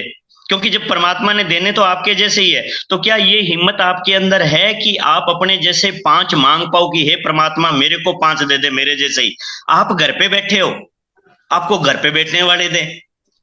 आप सेमिनारों में नहीं जाते हो, आपको सेमिनारों में नहीं जाने वाले 5 मिले। आप पग पग पर बहाने बनाते हो, आपको 5 वो दे भगवान जो पग पग पर आपसे ज्यादा बहाने बनाएगा। कहने का मतलब है जो आप अगर काम करते हो तो आपको काम करने वाले 5 मिलेंगे। और आप अगर इस दुनिया में अपने, अब दीपक जी ने मेरे को कॉल किया, दीपक जी तो 1000 किलोमीटर दूर बैठे हैं, मर्जी है वो झूठ बोल दूं तो मेरे को भी वही 5 लोग दे दे जो मेरे से दूर बैठे हैं, और मैं फोन करूं तो वो भी मेरे को वही, उससे भी बढ़िया वाला झूठ मेरे सामने पेश कर दे। तो परमात्मा से आप कब जो चीज मांगोगे वो परमात्मा आपको देने के लिए तैयार है। तो क्या हम अपनी आत्मा से क्या अपने जैसे 5 मांगने की हिम्मत रखते हैं? वो वही रखते हैं। पीपी जी मांगेंगे, दीपक सर मांगेंगे, तिवारी जी मांगेंगे, ये मेरे जितने साथी हैं, आशीष शैलेंद्र जी हैं, अजय जी हैं, मेनपाल जी हैं, जितने सीनियर साथी हैं हमारे सारे के सारे, ये मांगेंगे। यस, मेरे जैसे 5 दे दे, उनको दूसरे जैसे रियल में नहीं चाहिए दादा। क्योंकि वो काम करने वाले लोग हैं, रात दिन फील्ड में जाते हैं। अब जो खुद को तो पता है ना कि मैं नालायक हूं, वो कैसे कह देगा कि भगवान मेरे जैसे 5 दे दे? कभी नहीं कहेगा। क्योंकि जो खुद कुछ नहीं लगा है वो भी चाहता है मेरा बेटा कलेक्टर बन जाए। घर में यही तो हो रहा है, हो क्या रहा है? खुद कुछ किया नहीं, अब वो बेटे का इंतजार कर रहा है। तुम 10 साल का है, जल्दी से बस 5-7 दिन में 25 साल का हो जा, नौकरी लग जा, ये कर दे वो कर दे ताकि मैं बैठा बैठा खा लूं। तो पहले तो वो अपने परिवार के लिए ईमानदार नहीं रहा, अपनी लाइफ के अंदर अपने बच्चों पे सपने डाल दिए, उनको प्रेशर देना शुरू कर दिया। वो कुछ यहाँ पे भी होता है, अपने यहाँ पे भी होता है। वहां पे वो कहता है कि बेटा कामयाब हो जाए, मैं मेरी जिंदगी आराम से चल जाए। यहाँ पे वो कह रहा है मेरे को दीपक जी 5 मिल जाए, मेरी जिंदगी आराम से चल जाए। क्यों? फोकट में पड़े हैं दीपक जी। वैसे भी परमात्मा अच्छी कॉपियां बहुत कम बनाता है। 750 करोड़ की जनसंख्या या 800 करोड़ की जनसंख्या हो गई है वर्ल्ड में। अच्छी कॉपियां इतनी आसानी से नहीं मिलती। कैसे दीपक जी की जैसे 5 इजीली, क्या यूं ही पड़े हैं, हर जगह जाके उठा के ले आए? पीपी जी हर कोने पे हैं, जाओ जाओ उठा के ले आओ, ऐसा नहीं होता। अच्छी कॉपियां परमात्मा इजीली नहीं देता, मुश्किल से देता। और जिसमें यहाँ पे ईमानदारी है वही परमात्मा को कहेगा कि वो अच्छी कॉपियां दूसरी चाहिए कहाँ, मुझे तो मेरे जैसे ही 5 चाहिए, मेरे जैसे 5 दो। हक है आपको ये मांगने का कि मेरे जैसे 5 दो उस परमात्मा से। हाँ, अब आप तय कर लो कि आप डेमो देते हो, आप प्लान देते हो, आप किस कैटेगरी में हो। आप खून पीने वाली कैटेगरी में हो तो वो 5 मिल जाएंगे, परमात्मा दे देगा और जल्दी देगा। वो 5 जल्दी देगा, दूसरे वाले 5 थोड़े फिर भी टाइम लेगा। मगर खून पीने वाले 5 बड़ी जल्दी देगा कि यार ठीक है, उनका कोटा पूरा हुआ, अब इसको बताते हैं क्या। चलो, शानदार शानदार। अब एक लास्ट क्वेश्चन है मेरा, बाकी लोगों को मौका दूंगा। थोड़ी टाइम में मैंने ही सारा समय ले लिया। एक लास्ट सवाल है मेरा, सुभाष जी। मेरे से भी एक गलती हुई थी जब मैंने शुरुआत किया था ना। तो मेरे को लग रहा था यार, पहली बार इतना महंगा प्रोडक्ट, नई टेक्नोलॉजी, नया प्लान। तो मेरे को लगा डैश थ्री तो मेरे माइंडसेट में ही नहीं था। मुझे लगा पहले सिक्स से जाते हैं, और सिक्स से की ही तैयारी की थी मैंने। और जब तक मैं सिक्स से गया तब तक स्ट्रक्चर गड़बड़ हो गया था, क्योंकि सिक्स से के माइंडसेट से आप चलेंगे तो आप तो 100 सेल करके भी सिक्स से हो सकते हैं। लेकिन जब आप डैश थ्री के माइंडसेट से चलते हैं तो आप स्ट्रक्चर पे भी ध्यान देते हैं। तो ये आपके साथ एक प्लस पॉइंट रहा कि आपने शुरू में ही डैश थ्री का प्लान बनाया कि डैश थ्री जाने के बाद मैं पैसे कमाऊंगा, डैश थ्री जाने के बाद मैं देखूंगा जो होगा। डैश थ्री जाने तक आपने पहले दिन पेपर पे बना लिया था। तो इसके बारे में आप लोगों को क्या सलाह देना चाहेंगे कि भाई, क्योंकि मैंने, देखो, एक बहुत अच्छी किताब है, वर्ल्ड की बहुत फेमस बुक है, उसमें लिखा हुआ है 7 habit of highly effective people. मतलब दुनिया के महानतम सफलतम लोगों की 7 आदतों के बारे में उस किताब में है। और उसमें पहला चैप्टर यही है कि begin with the and in mind, कि कोई भी काम की आप शुरुआत करें तो आप कहाँ पहुंचना चाहते हैं उसको दिमाग में रख के तब आपको शुरुआत करनी चाहिए। तो मैंने तो नहीं किया, लेकिन सुभाष जी ने वो किया है, और इसीलिए इनकी स्पीड थोड़ी सी अलग है। तो पहले दिन जब लोगों को ये कॉन्फिडेंस नहीं होता है कि मेरे से सेल होगा कि नहीं होगा, काम होगा कि नहीं होगा, सीखे जाऊंगा कि नहीं जाऊंगा, ऐसा लो कॉन्फिडेंस होता है। और स्वाभाविक है आपके पास भी रहा होगा लो कॉन्फिडेंस शुरू में, या डाउट्स, बट उसके बावजूद आपने डेस्ट्री का सोचा, ये कैसे सोचा, और लोगों को क्या सलाह देंगे, कैसे सोचे? नंबर एक दादा, कुछ चीजें होती है जिनको हम लोग क्या है कि मानते हैं, सुनते हैं, मगर उस पर शायद गौर नहीं करते। आपने भी पचासों बार ये चीज बोली है कि गोप्रो में भी उसका उदाहरण देके बोला है कि ये बिजनेस उन लोगों के लिए है जो दूसरों की हेल्प करना चाहते हैं, मगर रियलिटी है वो कुछ और होती है। हम लोग बातें सुनते हैं, मुंह से भी ये बातें बोलते हैं, मगर वो बातें लागू नहीं करते।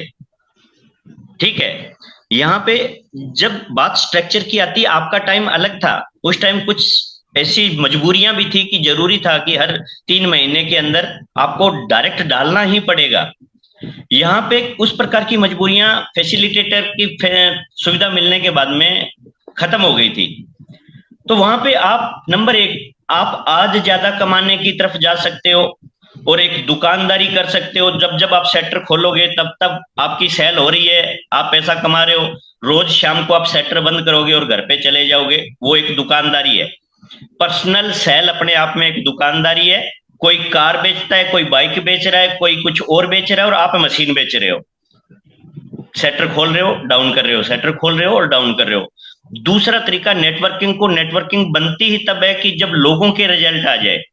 और लोगों के रिजल्ट आने के लिए कई बार क्या है कि आपका खुद का भी स्ट्रक्चर सेट होता है, मगर वहां पे कुछ आपको अलग भी करना पड़ेगा, जिसको आप चाहे कुर्बानियां बोल लें, कुछ भी बोल लें, XYZ कुछ भी बोल सकते हैं, आपकी मर्जी है।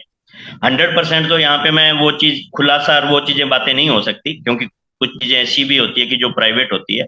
मगर हाँ, आपको जिंदगी के अंदर कुछ निर्णय ऐसे लेने पड़ते हैं कि जहां पे आपको 78,000 आ सकता है, जहां पे आपको 65,000 आ सकता है। हो सकता है वहां पे आपको 13,000 से संतोष करना पड़े, और इवन यहां तक भी हो सकता है कि आपको सेकंड जनरेशन का 2500 आए और 13,000 भी नहीं आए, वहां पे भी जाके उस लेवल पे प्लेसमेंट भी करनी पड़े। तो इस तरीके के काम भी लाइफ के अंदर करने पड़ते हैं अपने साथियों को आगे बढ़ाने के लिए। और वो जब चीजें हम लोग करेंगे तब जाके क्या है कि हमारे जो स्ट्रक्चर है वो सेट हो जाएंगे। स्ट्रक्चर ज्यादातर बिगड़ते इसी चक्कर में है, क्योंकि हम लोग क्या करते हैं कि ज्यादा लालच के अंदर घुस जाते हैं। और वो ज्यादा लालच है, वो ठीक है आज तो हो जाएगा पूरा मौके का तो, मगर वो फ्यूचर के अंदर है, वो तकलीफ देगा जिस टाइम स्ट्रक्चर बिगड़ जाएगा। लोग हैं वो मजे ले रहे होंगे -3 की पिन के, -4 की पिन के, उस टाइम हमें लगेगा कि हाँ यार वो पिन मेरी आ सकती थी, मगर हमने खराब किया है अपना जो स्ट्रक्चर है जो। तो उसके लिए थोड़ी कुर्बानियां देनी पड़ेगी। और जो लोग देंगे, हाँ, मैं ऐसा कभी नहीं किया मैंने आज तक कि किसी ऐसे आदमी को बंदा दिया हो। मैं मेरे एक छोटे भाई का एग्जाम्पल दे देता हूँ, उससे आप सब साथी समझ लेंगे कि जब इंद्रजी मंडा ने स्टार्ट किया था, तो उसने एक बार कहा था भी ठीक है मेरे को भी तो यार, क्योंकि घर में रहता था तो उसको तो पता था कि अगर मैंने किसी को कहीं स्पॉन्सरिंग दी है तो उससे छुपा हुआ तो था नहीं। तो उसने कहा भी मेरे को भी तो दे। तो मैंने उसको बोला था कि तू मेरा भाई है, मेरे ATM पे तेरा अधिकार है, किसी इंसान पे तेरा अधिकार नहीं है। मैं यार जब तक तू सीरियस नहीं होगा, मैं किसी को मारने के लिए तेरे को कैसे दे सकता हूँ बंदा? अगर मारना ही पड़ा तो फिर तो मैं मारूंगा ना, तेरे को क्यों मौका दूं मारने का? तेरे डाउन में दे दूंगा, तू कल को उसको संभालेगा नहीं, कुछ करेगा नहीं, तो इसका मतलब क्या होगा? बंदा तो मरेगा। तो फिर मैं ऐसा काम क्यों करूं? हाँ, तू मेरा ATM ले सकता है, तू मेरा भाई है, उस पर तेरा अधिकार है। और इस चीज का मैंने रियल में पालन किया है। मैंने भाई भतीजावाद या मैंने ये चीजें नहीं की है। मैंने मुझे जो कैपेबल इंसान लगा उस पे जाके मैंने ट्रस्ट किया। मुझे मालूम था कि मैं हो सकता है इसका उतना ध्यान नहीं रख पाऊं, मगर मेरा ये बंदा, मेरा ये इंसान, उसका ये मेरा लीडर है, ये इसका ध्यान मेरे से भी ज्यादा रखेगा। और मैंने हमेशा ये काम है वो इसको प्रायोरिटी पे रखा है। मगर इस प्रायोरिटी पे मैंने एक चीज का ध्यान रखा कि मैं बहानेबाज लोगों को कभी बंदे नहीं दिए, क्योंकि अपलाइन को भी तो दिखता है। अगर सामने वाला आप और मेरे को कहता है कि मेरे को भी कोई एक सपोर्ट कर दो, तो मेरा ये रहता है कि क्या मैं जैसा हूं, क्या ये इंसान वैसा है? अगर जवाब आता है नहीं है, तो फिर मैं उसको देना पसंद नहीं करता। तो स्ट्रक्चर सेट करने के लिए कुछ कुर्बानियां भी देनी पड़ती है, उससे आपकी स्पीड बढ़ती है, आपके टीम की स्पीड बढ़ती है। अच्छे लोग हर किसी की टीम में होते हैं, आपका स्ट्रक्चर भी सेट हो जाए और एक का तो वहां पे किसी की हेल्प हो जाए तो बुरा नहीं है। वहां पे चाहे 65,000 नहीं आए, मगर हो सकता है आपने 65 लाख का दरवाजा खोल लिया हो। तो वो चीजें हैं इस स्ट्रक्चर में, इसीलिए शायद ज्यादा भटका नहीं है स्ट्रक्चर है। वो मोटा मोटा जैसा सोचा था वैसा सही आज तक चलता आ रहा है। चलो, थैंक यू वेरी मच। मेरी तरफ से इतना ही। अभी शैलेंद्र भाई को तो सवाल पूछने नहीं चाहिए थे, आप तो पर्सनली पूछ लेना यार। अभी दूसरों की सबसे पहले हाथ सवाल खड़े करके वही बैठे हैं। नहीं, सवाल नहीं पूछ रहा हूँ दादा। ओ, अपने जो गलतियां करते हैं, हम्म, एक इनकी खूबी है सुभाष जी की, वो मैं बता रहा हूँ। हम्म, एक आम आदमी क्या करता है कि किसी को लेके आता है ना, तो वो कहता है कि मैं बैठा हूं, मैं करूंगा। लेकिन सुभाष जी जिस दिन मुझे लेके आए थे ना, उसी दिन बोला था कि तुझे ही करना पड़ेगा, मैं कुछ नहीं करूंगा, मैं तेरी वैसे मोरली सपोर्ट करूंगा, लेकिन फील्ड में तुझे ही जाना पड़ेगा। ये सब आम आदमी बोल नहीं पाता। और ये सबसे बड़ी चीज है कि आज सुभाष जी की टीम में सबसे ज्यादा डेमो दिखाने वाले लोग हैं, तो ये बोलते हैं कि भैया करना तेरे को ही पड़ेगा। आम आदमी ये नहीं बोल पाता। आम आदमी को क्या लगता है कि ये आ जाए कि मैं बैठा हूं ना, तू तो ज्वाइन कर ले, मैं बैठा हूं, मैं करवाऊंगा। हम्म, ये सबसे इनकी खूबी है कि ये सामने वाले को इंक्रीज करते हैं कि आप कर सकते हो, हम्म, मैं आपको मोरली सपोर्ट करूंगा। ये बहुत बड़ी बात है, हर आदमी बोल नहीं पाता ये। सही बात। Thank thank you the thank you. चलिए, तो अब आप लोग के क्वेश्चंस को पहले वरिष्ठता का अधिकार देते हुए मनोज तिवारी जी को मौका देता हूँ। बोलिए मनोज तिवारी जी। नहीं नहीं, ऐसा कुछ नहीं है, पर हाँ यार, आज सुभाष जी आपका एक नया फ्लेवर देखने को मिला यार, वाकई। आज आपके मन में मतलब पहले ही आप बहुत अंदर तक जगह बना चुके थे, पर आज आपने कुछ और ज्यादा स्क्वायर फीट ले लिया अंदर। तो यार, अ ट्रू लीडर, इसमें कोई दो राय नहीं। और आपकी एक लाइन मेरे को बड़ी अच्छी लगी कि अपनी कथनी और करनी में आप पर फोकस करो। जो आप बोल रहे हो वो भी आप करते चले जाओ। तो मैंने आज आपसे ये बहुत बड़ी चीज सीखी। कई बार शायद मैं भी मिस कर जाता हूँ, तो अब मैं भी इस पे और ज्यादा फोकस करूंगा कथनी करने के ऊपर। और जो लाइन आपकी आज आज का जो टेक अवे है कि मेरे जैसे 5 लोग मेरे को दे दे, भगवान से ये बोलने के लिए आपको अंदर से एक अलग, रोज यही मांगो भगवान से। मैं तो कहता हूँ रोज यही मांगो कि मेरे जैसे 5 दे दे भगवान मेरे को, बस। तो आपका, आपको किसी एलडीपी की जरूरत नहीं फिर, किसी प्रोग्राम, क्योंकि सब कुछ यूट्यूब पे अवेलेबल है। सब कुछ है, आप सिर्फ ये 5 चीज, ये लाइन बार बार 5 भगवान के सामने बोल दो कि मेरे जैसे 5 दे दे, और फिर बाद में देखो कि मेरे जैसे चलेंगे क्या। तो मेरे जैसे चलेंगे क्या, तो फिर वापस चले जाओ यूट्यूब पे, फिर वहां से सीखना शुरू कर दो। बहुत सारी चीजें हैं। वाकई सर, आज आपका हाउसफुल शो था। मैंने सेकंड हाउसफुल शो देखा है। एक मैंने जब एक प्रोग्राम किया था, चंदू चैंपियन को मैंने इनवाइट किया था मैं अपनी मीटिंग में, तो चंदू चैंपियन ही बाहर रह गए थे, बाकी सब लोग अंदर आ गए थे। कि कुछ लोगों को बाहर करके चंदू चैंपियन को अंदर लिया था। तो वाकई आज आज के चंदू चैंपियन आप ही हो Subhash ji. Love you, are great, you are a thank you great sir. Person, बहुत अच्छे इंसान हो आप, शायद इसीलिए तरक्की कर रहे हो सर। बिल्कुल। Thank you. ये सही बात है मनोज भाई कि ये बहुत अच्छे इंसान है, और इसलिए ये सब कुछ हो रहा है। और इनकी टीम में भी बहुत अच्छे अच्छे इंसान आ रहे हैं, बहुत अच्छे अच्छे इंसान। और मैं हमेशा कहता हूँ दीपक जी कि अच्छे इंसान बनो, ये बहुत अच्छा करियर है, इसमें बहुत स्कोप है, और कंपटीशन तो बिल्कुल भी नहीं है। सही बात। बिल्कुल कंपटीशन नहीं अच्छे इंसान बनने में, एक ऊपर है ही नहीं लोग। तो आप अच्छे इंसान बनो। और इनेजिक आपको इसीलिए तैयार भी करता है सर। इनेजिक खुद ही वर्ल्ड की एकमात्र ऐसी कंपनी है जो अच्छे इंसान बनाती है, बाकी तो लीडर बनाती है। सही बात। Thank you sir, thank you. Thank you, thank you. तो प्रशांत कुमार जी,